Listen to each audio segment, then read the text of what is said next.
When winning is the only option, the sharpest bettors in the world call me. Not because of what I know, but who I know. And the results, well, they speak for themselves. But talk is cheap, so let me show you.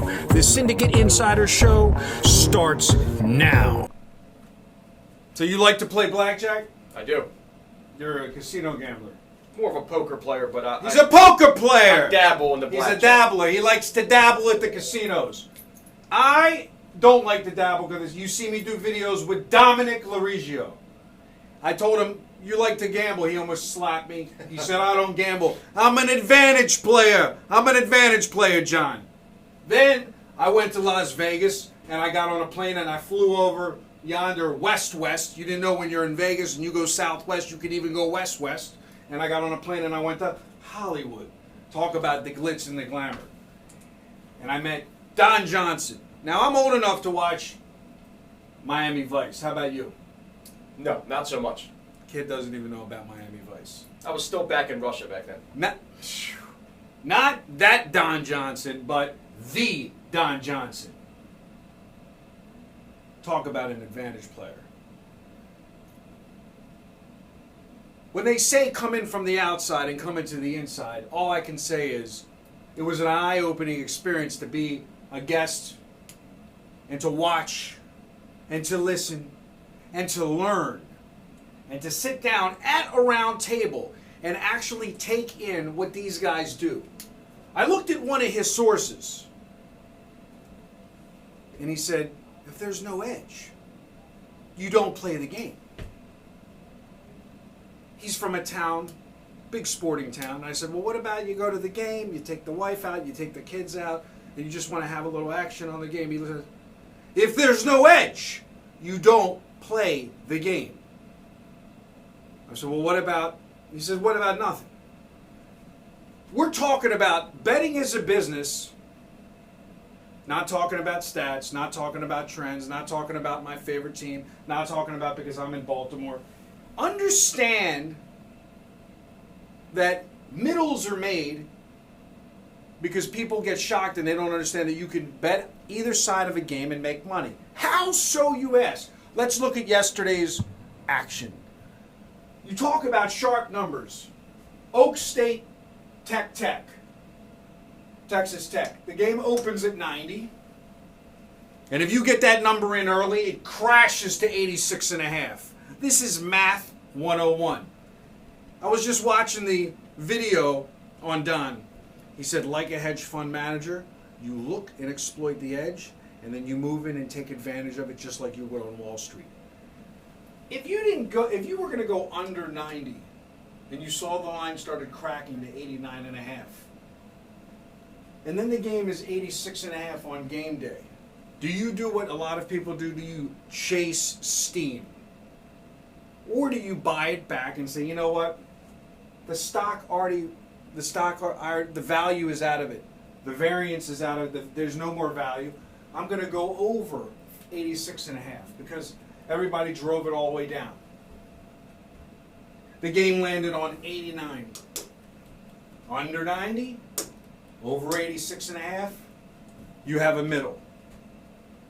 Alabama, Mississippi State. Under 55.5, game starts cracking slowly. These aren't huge drops. Boom. They start cracking. 55.5 down to 54. And you start seeing on the Don Best screen slowly but surely. Hold on, we got some games going into halftime. What was the close on that Alabama game? 52. What was the final of that game? 54. Well, so unless you caught it early on the open, you went under and then you went under. And then exactly. And then you did what? You hit another middle. Another middle. Tell them about the third game. Tennessee, Kentucky. That was a spread game. This is a spread game. It opened at 12.5. It closed. It steamed up to 14. Final score 49-36. Landed on 13. Another notable opportunity. Tell them that in Russian. Show them you know how to do it. Tennessee, Kentucky. Она была 12-5. Заключится 14. И final score 49-36. I'm gonna talk to Don after this video. He's got some people. He's got some Russian friends. They're gonna tell you what's up. Know if that was right. I got a lot of fans that told me I'm not Russian, I'm Ukrainian. Oh, okay. So, just for future reference, please reference me in the proper dialect. All right. 3 games. You come in late and you follow the steam. You're 0-3, chasing the unders because you saw the difference from the open to the close was in the direction of the arrow going down. Or you simply say, I missed the move. I missed the move. I'm teaching you here, guys, free information. I don't give out free picks. But what you have to understand is the money management aspect. The money management aspect is this. You can risk vig free, basically, 10% to win 200%. Minus 110 to win 200%. Because here what you're not trying to do is you're not trying to buy to the number. You're not trying to go and meet 90 because you missed the move. You're not chasing the move.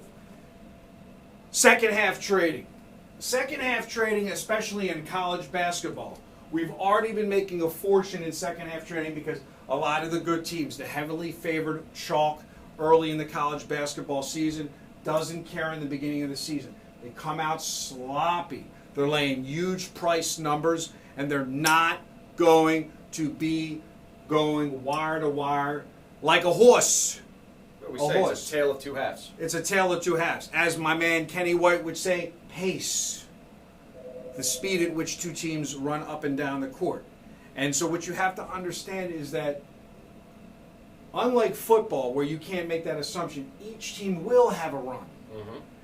And if you have a top 25 team and they're laying 25 points and they're playing a garbage team, they are not going to, they're going to, think of it like a jockey holding the horse back. You are not going to have that team come out. Now, if the team goes and flies out by 30 points usually, and they're laying 25 points, you better buy that game back in the second half and expect that game to not cover. Don't sit there at halftime cocky that you're laying 25 points on some huge mismatched college basketball game, and all of a sudden, like, I can't believe I lost this game. Why? They're going to keep their scrubs in and they're going to win the game by 60? It's not happening in college basketball.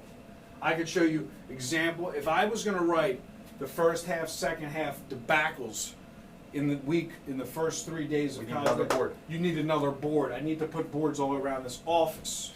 So understand this. Let me see if I can find this while I'm right here. Understand this.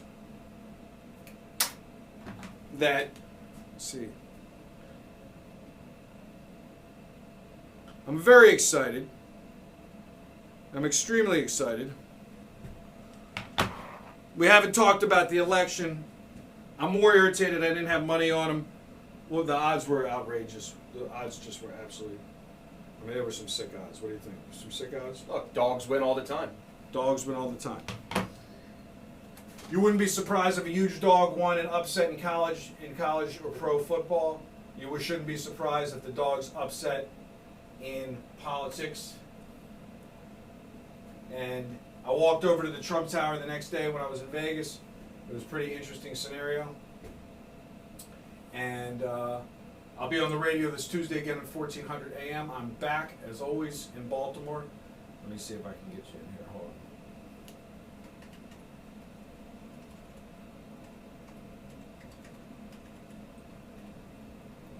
on. Anything else? Talk to me. How was it when I was away? Give me a little feedback. I mean, it was a good opportunity for a lot of these clients. They want to talk to you. You want to always call in and talk to John. Look, you have to qualify yourself first with me. Nobody's speaking to you until I know your financial situation. And if you're worthy, then I can get you on the phone with them. But you got to get through me first.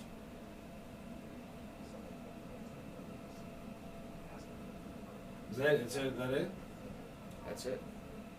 What about international soccer? Well, we're back. The Champions League is coming back for the second rotation of the elimination round.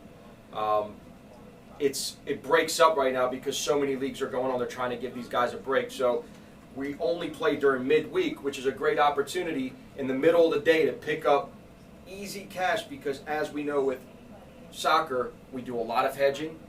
We don't do naked wagering. Naked wagering. I like that. And with that aspect, we're covering two-thirds of the aspect of the game. Look, even in the video, we're trading. Can't stop. You gotta give me a second. Hold on. I gotta beat the number, man. I apologize, but the screen is green. There's an opportunity.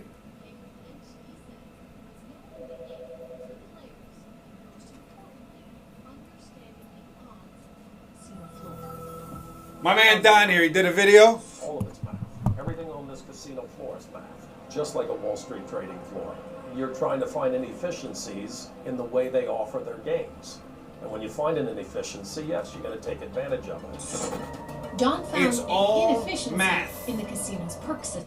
It's all math.